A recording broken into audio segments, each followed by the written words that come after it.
Hello जय हिंद दोस्तों। तो MDC2 Santhal tribes and culture का क्वेश्चन आंसर करने वाले हैं। इंपॉर्टेंट क्वेश्चन आंसर कराने वाले हैं आप लोगों को। तो देखिए 15 मार्क्स के 15 क्वेश्चन आप लोग को देंगे और 1 मार्क्स के 20 क्वेश्चन। और मैं कहता हूँ कि बस इतना करके जाइए, इसके बाद ना ही कोई और PDF करना है और ना ही कोई और वीडियो देखना है। बस इतना कर लीजिए और कोई PDF और ना ही कोई और वीडियो देखना पड़ेगा आप लोग को। जो आप लोग का एग्ज़ाम में क्वेश्चन आंसर आएगा लगभग सभी क्वेश्चन यहीं से कवर हो जाएंगे। तो केवल आप इतना कर लीजिए, इसके बाहर आपको कुछ नहीं करना है। तो चलिए आप लोग को पहले आप लोग का पेपर का नाम क्या है, संथाल ट्राइब्स एंड कल्चर, यानी नाम से ही पता चल रहा है कि संथाल जनजाति के विषय में पढ़ना है और उसकी संस्कृति के विषय में पढ़ना है। आगे बढ़ते हैं। तो ये आप लोग का यहाँ से सिलेबस है। तो कंटेंट यहाँ देख सकते हैं। हिस्ट्री ऑफ संथाल्स, यानी संथाल का क्या हिस्ट्री रहा है उसके विषय में पढ़ना है। और यूनिट 2 में है language, folk, literature and philosophy of Santhals, यानी जो संथाल जनजाति है उनकी भाषा क्या है, फॉक के यानी कौन कौन सी संस्कृति है, कौन कौन से साहित्य हैं। फिलोसफी मतलब क्या होता है, दर्शन क्या है, ये यूनिट 2 में है। और यूनिट 3 में है रिलीजन एंड कल्चर, संथाल जो लोग हैं उन लोगों का धर्म क्या है, कल्चर यानी कौन सी संस्कृति है, उन सब के विषय में यूनिट 3 में पढ़ना है। अब आगे बढ़ते हैं। यहाँ से आप लोग का सिलेबस खत्म हो जाता है और यहाँ से देखिए आप लोग के लिए क्वेश्चन लेके आए। पहला प्रश्न है संथालों। देखिए आप लोग बस इतना करके जाइए, इससे बाहर आप लोग के एग्जाम में मोस्ट ऑफ क्वेश्चन यहीं से आएंगे। तो चलिए शुरू करते हैं। प्रश्न है संथालों का प्रारंभिक इतिहास किससे संबंधित है। तो संथालों का प्रारंभिक इतिहास उनके मूल निवास मतलब जैसे उदाहरण के साथ समझ सकते हैं कि मान लीजिए हम लोग भारतीय हैं तो हम लोग पहले से यहाँ रह रहे हैं और कोई विदेशी आए तो हम लोग कौन हो जाएंगे, तो हम लोग मूल निवासी हो जाएंगे। कोई विदेशी किसी भी कंट्री से आप मान सकते हैं, तो कोई भी कंट्री से आए तो वो हो गया, वह कह सकते हैं प्रवासी हो गया, और हम लोग क्या हुए तो मूल निवासी हो गए। प्रवास और विभिन्न क्षेत्रों में बसने से संबंधित है। आगे बढ़ते हैं। दूसरा क्वेश्चन है दामिन इको क्या था। ये सब क्वेश्चन शॉर्ट क्वेश्चन आंसर में देखने को मिलेंगे 1 मार्क्स में। दामिन इको संथालों को बसाने के लिए बनाया गया विशेष क्षेत्र था। तो याद रखना है, दामिन इको संथालों को बसाने के लिए बनाया गया विशेष क्षेत्र था। आगे बढ़ते हैं। तीसरा प्रश्न है दामिन इको संथालों का प्रवास क्यों हुआ। तो क्यों हुआ इसका आंसर देखते हैं। भूमि, कृषि और बेहतर जीवन की संभावनाओं के कारण दामिन इको में बसे। तिलका मांझी का आंदोलन कब हुआ था, ये सब डेट याद रखना है, फिक्स है। जो 1 मार्क्स के क्वेश्चन बनेंगे इन्हीं से बनेंगे। तिलका मांझी का आंदोलन 1781 से 1750 के बीच हुआ था। और 5वां प्रश्न है तिलका मांझी कौन थे। तो तिलका मांझी संथालों के प्रसिद्ध आदिवासी नेता और औपनिवेशिक शासन के विरोधी थे। औपनिवेशिक शासन से किसे दर्शाया जा रहा है, यानी ब्रिटिश गवर्नमेंट को। आगे बढ़ते हैं। अगला प्रश्न है संथाल हुल कब हुआ। ये क्वेश्चन फिक्स से पूछा जाएगा। संथाल हुल कब हुआ। हुल जो अर्थ होता है संथाल भाषा में, हुल का अर्थ होता है विद्रोह। तो संथाल हुल कब हुआ, 1855 से 1856 में, याद रखना है। 7वां प्रश्न है संथाल हुल के प्रमुख नेताओं का नाम बताइए। ये आप लोग के यूनिवर्सिटी के नाम पर आधारित है, सिद्धू और कान्हू। आप लोग का यूनिवर्सिटी का नाम है सिद्धू कान्हू मुर्मू यूनिवर्सिटी। तो ये आप लोग इजीली याद रख सकते हैं, सिद्धू कान्हू संथाल हुल के प्रमुख नेताओं में थे। आगे बढ़ते हैं। 8वां क्वेश्चन है संथाल हुल का मुख्य कारण क्या था, यानी जो संथाल विद्रोह हुआ था उसका मुख्य कारण क्यों हुआ था, वही बताना है। तो शोषण हो रहा था, संथाल जो जनजाति थे उन पर अत्यधिक लगान यानी टैक्स बहुत अत्यधिक लगा रहा था। और महाजनों का अत्याचार, यानी जो महाजन थे उनका अत्याचार हो रहा है। और ब्रिटिश शासन इसका प्रमुख कारण था, याद रखना है। यही सब पॉइंट लिखिएगा। बड़ा बड़ा आंसर जब 15 मार्क्स का आंसर लिखिएगा तो यही सब पॉइंट लिख के उसके विषय में लिख देना है। जैसे कि आप लिखिएगा शोषण, जैसे 15 मार्क्स में मान लीजिए क्वेश्चन आ जाए कि संथाल हुल क्यों हुआ या उसके कारण क्या थे, तो आप लोग लिखिएगा पहला क्या कारण था, शोषण, यानी जो संथाल जनजाति है। पहले आप शोषण लिख लीजिएगा टाइटल, उसके बाद आप लोग को डैश करके लिखना है कि महाजन और अंग्रेज़ों द्वारा संथाल जनजाति पर अत्यधिक अत्याचार के कारण और उनकी लगातार शोषण एक महत्वपूर्ण कारण रहा है संथाल हुल यानी संथाल विद्रोह का। आगे बढ़ते हैं। देखिए इसी प्रकार आप लोग को अत्यधिक लगान के विषय में, जैसे आप लोग को जब लॉन्ग क्वेश्चन आंसर कराएंगे तो फैक्ट बता देंगे कि 30% से अधिक टैक्स लाए थे तो आप अधिक लगान में लिख सकते हैं। तो इसी प्रकार 15 मार्क्स के भी आंसर लिख सकते हैं, थोड़ा आप सोचेंगे तो। खेरवार आंदोलन किससे संबंधित है। तो खेरवार आंदोलन संथालों के सामाजिक, धार्मिक और सांस्कृतिक सुधार से संबंधित था। आगे बढ़ते हैं। संथाल भाषा किस भाषा परिवार से संबंधित है। तो यह संथाल भाषा एस्ट्रो एशियाटिक भाषा परिवार की मुंडा शाखा से संबंधित है, ये याद रखना है आप लोग को। तो कौन सी भाषा से संबंधित है, एस्ट्रो एशियाटिक भाषा परिवार मुंडा शाखा से। आगे बढ़ते हैं। 11वां प्रश्न है संथाल दर्शन का मुख्य आधार क्या है। तो जो आप लोग को बताए थे फिलॉसफी और रिलीजन, ये उन्हीं टॉपिक का क्वेश्चन आंसर है। तो संथाल दर्शन का मुख्य आधार क्या है। तो संथाल दर्शन प्रकृति मतलब यानी जंगल, पेड़ पौधे, प्रकृति, समुदाय, पूर्वजों और आध्यात्मिक शक्तियों के प्रति सम्मान पर आधारित है। यानी जो संथाल का दर्शन है वह किस पर आधारित है। तो प्रकृति, समुदाय, पूर्वजों और आध्यात्मिक शक्तियों के प्रति सम्मान पर आधारित है। आगे बढ़ते हैं। डॉन सोरेन कौन थे। तो डॉन सोरेन पद्मश्री भगवत मुर्मू ठाकुर से संबंधित साहित्यिक एवं सांस्कृतिक परंपरा का विषय है। तो याद रखना है, डॉन सोरेन पद्मश्री भगवत मुर्मू ठाकुर से संबंधित साहित्यिक एवं सांस्कृतिक परंपरा का विषय है। आगे बढ़ते हैं। 13वां प्रश्न है संथाल लोक कथा क्या है।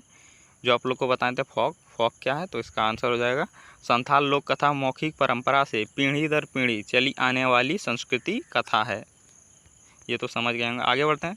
14वां प्रश्न है संथाल धर्म में प्रमुख देवता को क्या कहा जाता है। तो संथाल धर्म में प्रमुख देवता को आध्यात्मिक शक्तियों को बोगा कहा जाता है। क्या कहा जाता है, याद रखना है, बोगा। आगे बढ़ते हैं। 15वां प्रश्न है संथालों के प्रमुख त्योहारों में से एक का नाम बताइए। तो सोहराय संथालों के प्रमुख पारंपरिक त्यौहार हैं।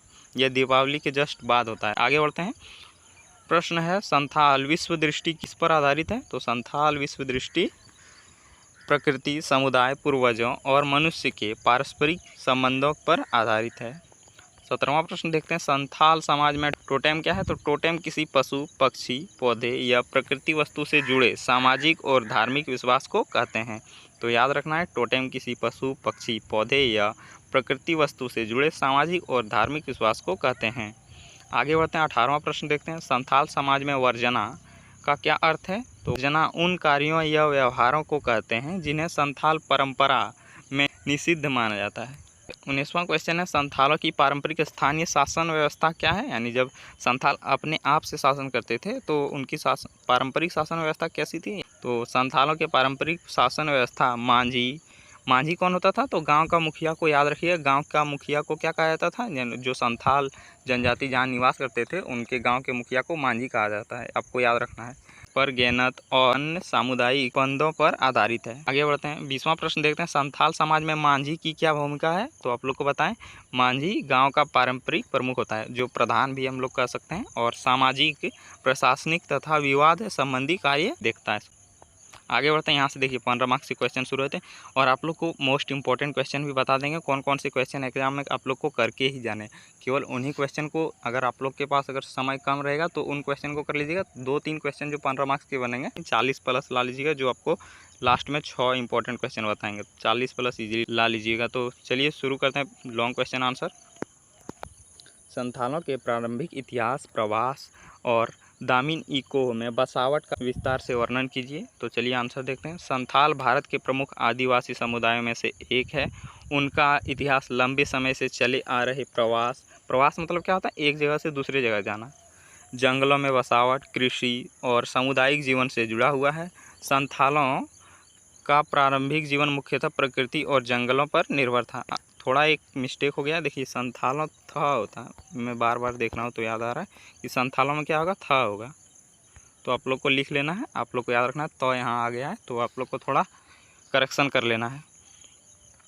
वे कृषि यानी जो संथाल जनजाति हैं वे कृषि करते हैं, शिकार करते हैं, संग्रह करते हैं, यानी संग्रह मतलब क्या होता है, जमाव या भोजन का जमाव कर सकते हैं, तथा पशुपालन जैसे कार्य करते हैं। आगे बढ़ते हैं।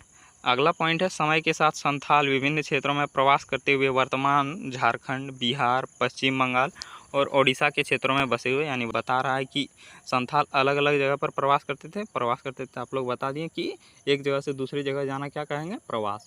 तो पहले अलग अलग जगह से, अभी मुख्यतः कौन कौन से राज्य में पाए जाते हैं। तो झारखंड, बिहार, पश्चिम बंगाल, उड़ीसा और छत्तीसगढ़ भी आप लोग लिख सकते हैं। छत्तीसगढ़ में बहुत आदिवासी रहते हैं। उनके प्रवास का एक महत्वपूर्ण चरण दामिन इको में बसावट था। ब्रिटिश शासन ने राजमहल पहाड़ियों के आसपास के क्षेत्र को, आगे बढ़ते हैं, के क्षेत्र को दामिन इको के रूप में विकसित किया और संथालों को वहां कृषि के लिए बसने के लिए प्रोत्साहित किया। संथालों ने जंगल साफ करके भूमि को कृषि योग्य बनाया। उन्होंने गाँवों का निर्माण किया और अपनी पारंपरिक सामाजिक व्यवस्था विकसित की। आरंभ में उन्हें भूमि और कृषि से लाभ मिला, लेकिन बाद में महाजन, महाजनों, जमींदारों और ब्रिटिश अधिकारियों के शोषण से उसकी स्थिति खराब होने लगी। यानी जो संथाल जनजाति था उनकी स्थिति क्यों खराब होने लगी? तो जो महाजन थे, जमींदार थे और ब्रिटिश अधिकारी, उन सबके शोषण के कारण। आगे बढ़ते हैं। कर्ज, अत्यधिक लगान, भूमि पर अधिकार की समस्या और प्रशासनिक शोषण संथालों में असंतोष पैदा किया। यही परिस्थितियां आगे चलकर संथाल हुल जैसी बड़ी प्रतिरोध आंदोलन की पृष्ठभूमि बनी। यानी जो संथाल हुल हुआ था, यानी संथाल विद्रोह हुआ था, उनका कारण क्या क्या है? तो कर्ज था, अत्यधिक लगान था, भूमि था। इन्हीं सभी कारणों से संथाल हुल हुआ था।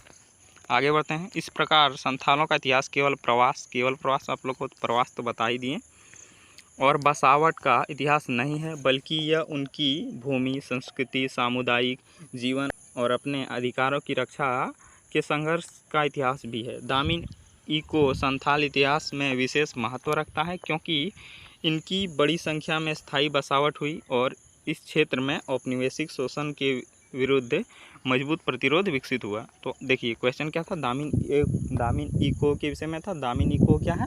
दामिन इको ब्रिटिश सरकार द्वारा चलाया गया जो संथाल थे, संथाल जनजाति थे, उन सब से ज़मीन देकर उन लोगों को वहाँ निवास करवाते थे। तो इसी को दामिन इको कहा गया है। आगे बढ़ते हैं। अब दूसरा प्रश्न देखते हैं। संथालों पर औपनिवेशिक शासन के प्रभावों की चर्चा कीजिए। यानी जो संथाल जनजाति थे, औपनिवेशिक मतलब ब्रिटिश शासन के क्या क्या प्रभाव पड़े हैं, उन सब के विषय में बताना है। तो चलिए आंसर देखते हैं। औपनिवेशिक शासन का संथाल समाज पर गहरा सामाजिक, आर्थिक और राजनीतिक प्रभाव पड़ा है। ब्रिटिश शासन के आरंभिक समय में संथालों को कृषि योग्य भूमि उपलब्ध कराने के लिए दामिन इको क्षेत्र बसाया गया था, जो आप लोग को कराएं लास्ट क्वेश्चन में। संथालों ने जंगल साफ करके खेती की और गाँव को विकास किया, लेकिन धीरे धीरे ब्रिटिश शासन, जमींदारों और महाजनों की व्यवस्था ने संथालों के जीवन को प्रभावित किया। जैसे पहले जमीन दिया अंग्रेजों ने और फिर शोषण करने लगे। महाजन उन्हें ऋण देते थे और ऊंची ब्याज दर वसूलते थे। कर्ज न चुका पाने की स्थिति में संथालों की भूमि और संपत्ति पर खतरा उत्पन्न हो जाता था। जमींदारों द्वारा लगान की वसूली भी उनके लिए कठिन समस्या बन गई। ये कह सकते हैं महाजन होते थे, वो कर्ज देते थे और बहुत अत्यधिक टैक्स लगाकर, यानी कह सकते हैं बहुत अत्यधिक ब्याज लगाकर वसूलते थे और ना देने पर भूमि जब्त कर लेते थे। औपनिवेशिक प्रशासन की कानूनी और राजस्व व्यवस्था संथालों की पारंपरिक सामुदायिक व्यवस्था से अलग थी। बाहरी लोग की बढ़ती उपस्थिति से भूमि और सामाजिक संबंधों में परिवर्तन आया। संथालों को अपनी पारंपरिक भूमि और संसाधनों पर नियंत्रण बनाए रखने में कठिनाई होने लगी। आगे बढ़ते हैं। अगला पॉइंट है, इन आर्थिक समस्याओं के साथ साथ सामाजिक और सांस्कृतिक प्रभाव भी पड़े। बाहरी प्रशासनिक व्यवस्था ने उनके पारंपरिक नेतृत्व और स्थानीय संस्थाओं की भूमिका को प्रभावित किया। इससे समुदाय में असंतोष बढ़ा। आगे बढ़ते हैं। अगला पॉइंट है, औपनिवेशिक शोषण का सबसे बड़ा परिणाम प्रतिरोध आंदोलन के रूप में दिखाई दिया। तिलका मांझी ने आंदोलन और बाद में संथाल हुल इस असंतोष की अभिव्यक्ति है। यानी जो प्रभाव पड़े थे, जो अत्यधिक शोषण हो रहे थे संथाल जनजाति पर, उन सब का प्रभाव क्या हुआ? उन सभी के कारण जो आंदोलन किया था तिलका मांझी ने और जो बाद में संथाल आंदोलन हुआ था, संथाल हुल हुआ था, तो उन्हीं सब के कारण हुआ। जो अधिक अत्याचार था, शोषण था, उन्हीं के कारण संथालों ने शोषणकारी व्यवस्था के विरुद्ध सामूहिक संघर्ष किया। यानी सामूहिक मतलब सभी साथ मिलकर। आगे बढ़ते हैं। इस प्रकार औपनिवेशिक शासन ने संथाल समाज में आर्थिक संकट, भूमि संबंधी समस्याएं और शासनिक परिवर्तन पैदा किया। साथ ही इसने संथालों में अपने अधिकार, भूमि और पहचानों की रक्षा के लिए प्रतिरोध की भावना को भी मजबूत किया। ये आंसर कह सकते हैं कि आंसर काफ़ी आसान भाषा में आप लोग समझ भी गए होंगे। तो चलिए आगे बढ़ते हैं। तिलका मांझी का आंदोलन, ये क्वेश्चन भी आप लोग को करके जाना है, फिक्स से ये क्वेश्चन पूछा जाएगा 15 मार्क्स में। तिलका मांझी के आंदोलन 1781 से 85 के कारणों स्वरूप, यानी कौन कौन से कारण थे, क्या क्या हुआ, स्वरूप मतलब, और परिणाम क्या क्या हुए, यानी आंदोलन हुआ उसके बाद क्या क्या परिवर्तन हुए, तो ये सब बताना है। तिलका मांझी संथाल और आदिवासी प्रतिरोधों के प्रारंभिक प्रमुख नेताओं में माने जाते हैं। उनका आंदोलन 18वीं शताब्दी के अंतिम भाग में ब्रिटिश शासन और शोषण के विरुद्ध हुआ। यह आंदोलन लगभग 1781 से 1785 के बीच सक्रिय रहा। इस आंदोलन की प्रमुख पृष्ठभूमि ब्रिटिश प्रशासन का विस्तार, आर्थिक शोषण और स्थानीय लोगों के अधिकारों में हस्तक्षेप था। यानी यह क्यों हुआ था? तो जो आप लोग को बताएं कि ब्रिटिश शासन द्वारा बहुत अत्याचार किया जा रहा था, यानी 2 नंबर क्वेश्चन में। और स्थानीय लोगों को अधिकारों के हस्तक्षेप। मान लीजिए मेरा अधिकार है कि मैं स्वतंत्र होकर किसी भी मुद्दे पर बोल सकता हूँ, अपना विचार रख सकता हूँ, लेकिन मुझे नहीं बोलने दिया जा रहा है। तो ये क्या हो रहा है, मेरे अधिकार पर हस्तक्षेप हो रहा है। आगे बढ़ते हैं।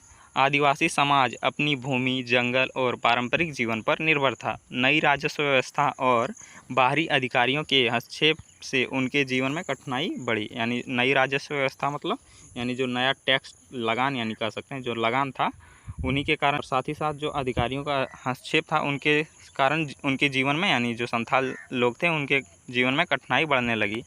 तिलका मांझी ने स्थानीय लोगों को संगठित किया, यानी जो स्थानीय लोग थे उन सबको संगठित कर और औपनिवेशिक सत्ता का विरोध किया, यानी जो ब्रिटिश गवर्नमेंट था उन सबका विरोध किया। उनका संघर्ष केवल व्यक्तिगत विरोध नहीं था, बल्कि भूमि, सम्मान और स्वतंत्र जीवन की रक्षा का सामूहिक प्रयास था। उन्होंने अपने क्षेत्र के लोगों में एकता और प्रतिरोध की भावना पैदा की। यानी जो तिलका मांझी थे उन लोगों ने सबको पहले संगठित किया और जो कह सकते हैं शोषण हो रहा था उन सबके विरुद्ध लोगों को जागृत किया और साथ में प्रतिरोध की भावना उत्पन्न की। आंदोलन का स्वरूप मुख्यतः सशस्त्र प्रतिरोध का था। स्थानीय भौगोलिक परिस्थितियों का उपयोग करते हुए आदिवासी समूहों ने ब्रिटिश सत्ता के विरुद्ध संघर्ष किया।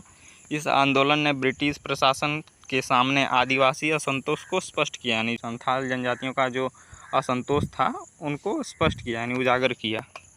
अंततः ब्रिटिश शक्ति और सैन्य व्यवस्था के कारण आंदोलनों को दबा दिया गया। तिलका मांझी को गिरफ्तार किया गया और उन्हें कठोर दंड दिया गया। अगला पॉइंट है, हालांकि आंदोलन तत्काल राजनीतिक सफलता प्राप्त नहीं कर सका, लेकिन इसका ऐतिहासिक महत्व बहुत बड़ा है। इसने औपनिवेशिक शासन के विरुद्ध आदिवासी प्रतिरोध की मजबूत परंपरा को जन्म दिया। यानी जो तिलका मांझी थे, सबसे पहले अंग्रेजों के खिलाफ विद्रोह किसने शुरू की थी, तो यह भी क्वेश्चन पूछा जाए तो तिलका मांझी आप लोग को आंसर बताना है।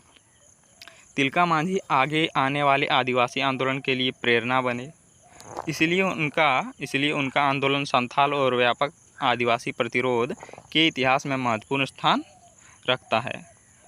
आगे बढ़ते हैं। यहाँ से देखिए चौथा प्रश्न शुरू होते हैं, संथाल हुल। ये भी क्वेश्चन कर लीजिए, ये भी क्वेश्चन फिक्स है। देखिए 1 नंबर, 3 नंबर, 4 नंबर, 2 नंबर को स्किप कर सकते हैं, लेकिन एक बार बता दिए ताकि क्वेश्चन अगर 5 मार्क्स में बने तो आप लोग इजीली कर पाइएगा। ये भी क्वेश्चन आप लोग को करा ही देते हैं। संथाल हुल के कारण क्या थे, स्वरूप, प्रमुख नेताओं तथा परिणामों का विस्तार से चर्चा कीजिए। तो संथाल हुल आप लोग को याद रखना है 1855 से 56, ये पूछा जाएगा 1 मार्क्स में, का एक महत्वपूर्ण आदिवासी विद्रोह था। यह ब्रिटिश शासन, जमींदारों, महाजनों और शोषणकारी व्यवस्था के विरुद्ध संथालों का व्यापक आंदोलन था। हुल का अर्थ सामान्य रूप से विद्रोह या उठ खड़ा होने से संबंधित है। जो आप लोग को बताएं कि हुल का अर्थ संथाली भाषा में क्या है, तो उठ खड़ा होना या विद्रोह करना।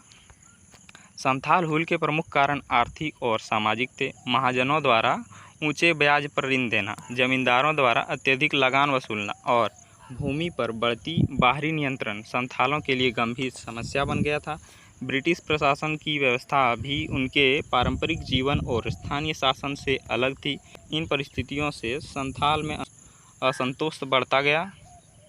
सिद्धू कानू इस आंदोलन के प्रमुख नेता में थे। ये आप लोग को तो याद ही रह जाएगा क्योंकि आप लोग का यूनिवर्सिटी जो नाम रखा है सिद्धू कानू मुर्मू, यह सिद्धू कानू से ही प्रेरित होकर रखा है। चांद और भैरव भी इस आंदोलन के प्रमुख नाम थे।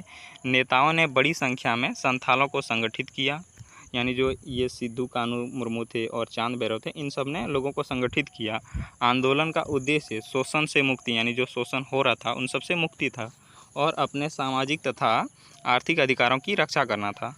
हुल का स्वरूप जन विद्रोह का था, यानी जो स्थिति थी, तो हुल का स्वरूप क्या था, व्यापक जन विद्रोह का था। संथालों ने औपनिवेशिक अधिकारियों, जमींदारों और महाजनों के विरुद्ध संघर्ष किया। ब्रिटिश सरकार ने सैन्य शक्ति का प्रयोग करके आंदोलन को दबाने का प्रयास किया। अंततः ब्रिटिश सेना की शक्तिशाली व्यवस्था के कारण विद्रोह को दबा दिया गया और बड़ी संख्या में लोग प्रभावित हुए। फिर भी हुल के ऐतिहासिक महत्व तो बहुत बड़ा रहा। इसके बाद प्रशासन को संथाल क्षेत्र की विशेष समस्याओं पर ध्यान देना पड़ा और अलग प्रशासनिक व्यवस्था को विकसित करने की दिशा में एक कदम उठाए गए। इस प्रकार संथाल हुल केवल एक विद्रोह नहीं था, बल्कि भूमि सम्मान, आर्थिक स्वतंत्रता और सामुदायिक अधिकारों की रक्षा था महत्वपूर्ण संघर्ष था। देखिए यहीं तक आप लोग को कराते हैं। नेक्स्ट वीडियो में जितने भी इंपॉर्टेंट क्वेश्चन बचे हैं आप लोग को नेक्स्ट वीडियो में कराएंगे, और आप लोग को बता देंगे लास्ट वीडियो में कि कौन कौन से क्वेश्चन आपको करके ही जाने। तो जैसा कि 1 नंबर, 3 नंबर, 4 नंबर ये क्वेश्चन आपको करके जाना है, और 2 नंबर आप लोग फिर भी पढ़ लीजिएगा, क्योंकि आप लोग को अगर पॉइंट याद रहेगा तो आप लोग आसानी से लिख पाइएगा। 1 नंबर, 3 नंबर, 4 नंबर आपको पढ़ के ही जाना है। उसके बाद आपको नेक्स्ट वीडियो में इंपॉर्टेंट क्वेश्चन बता देंगे, और 3-4 इसको आप लोग को करके जाना है। तो मिलते हैं अगले वीडियो में। जय हिंद।